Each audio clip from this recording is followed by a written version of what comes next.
Something happened this week, and if you missed it, don't worry, your wallet didn't. Because three stories hit at once: grocery prices, home costs, and job security. And together they reveal a pattern nobody in Washington is talking about yet. A pattern that tells you exactly where your money is going, why everything feels more expensive, and what to expect in 2026. And here's the part that made me stop everything and hit record today. All three stories point in the same directions, and none of them are random. Stay with me, because once you see how these pieces connect, you never look at your bills the same way again.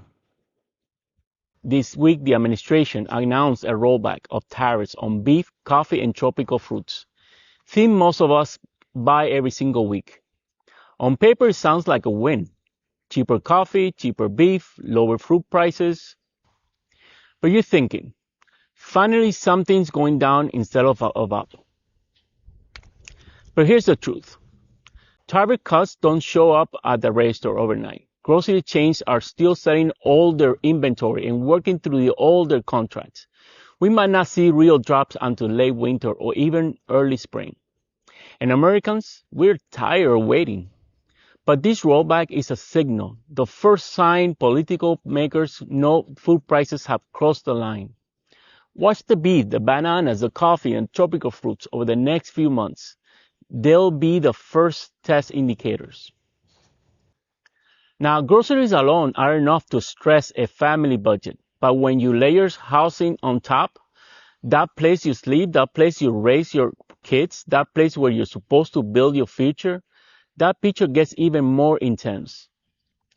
Because while food might eventually come down, housing is moving in the complete opposite direction.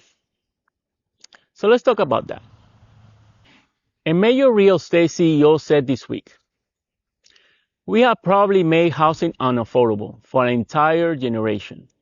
And honestly, it doesn't feel like an exaggeration. Rents are high, home prices are even higher. And even with mortgages rates slowly easing, the math still doesn't work for millions of Americans. You got the people paying $2,300 to $2,600 in rent, impossible down payments. A major real estate CEO said this week, "We have probably made a housing unaffordable for an entire generation." And honestly, it doesn't feel like an exaggeration. Rents are high, home prices are even higher. And even with the mortgage rate slowly easing, the math still doesn't work for millions of Americans. You got people paying $2,300 to $2,600 in rent, impossible down payments. Started home costing $400 to $600K. And now talk of 50 years mortgage like they're a blessing. A 50-year mortgage isn't a blessing. It's a lifetime contract. But there's a small window of hope. If rates falls, inventory could loosen, giving buyers something they haven't had in years: leverage. Not cheaper homes, but more choices and more negotiation power.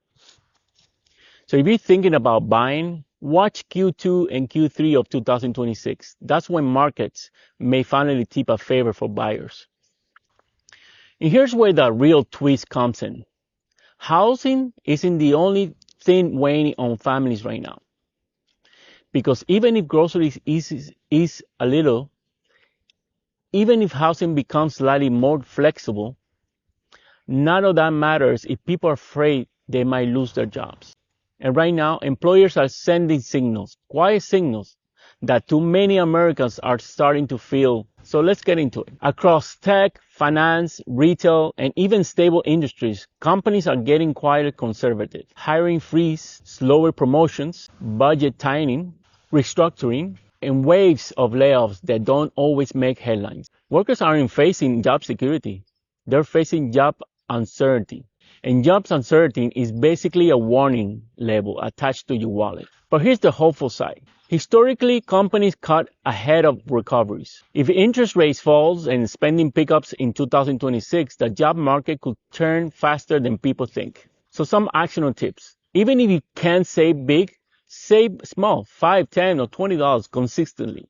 In uncertain job market, small money is still protecting money. So when you put all three together, groceries shifting, housing tightening, jobs wobbling, you get a clearer picture that any single headlines can give you. This isn't random. This isn't noise. This is financial weather report for every American household. Now let's talk about what it means for your wallet and what you can actually do. So what does all this mean for your wallet? When food, housing, and job security all collide, it creates a financial pressure cooker. But there are moves you can control. Number one, watch your big three: food, housing, and energy. These categories reveal the direction of the economy before the expert says it. Number two, clean up small leaks. Unused subscription, impulse purchases, those are quiet wallet killers. Number three, save anything, even small amounts. You don't need perfection, you need consistency. So we're living in a time where groceries tease us with possible relief. Housing makes you wonder if homeownership is even real anymore. And the job market asks people to do more with less. But within all that, there are opportunities forming. There are moments to prepare. And there are moves you can make to protect your wallet. So this is Wallet Watch USA.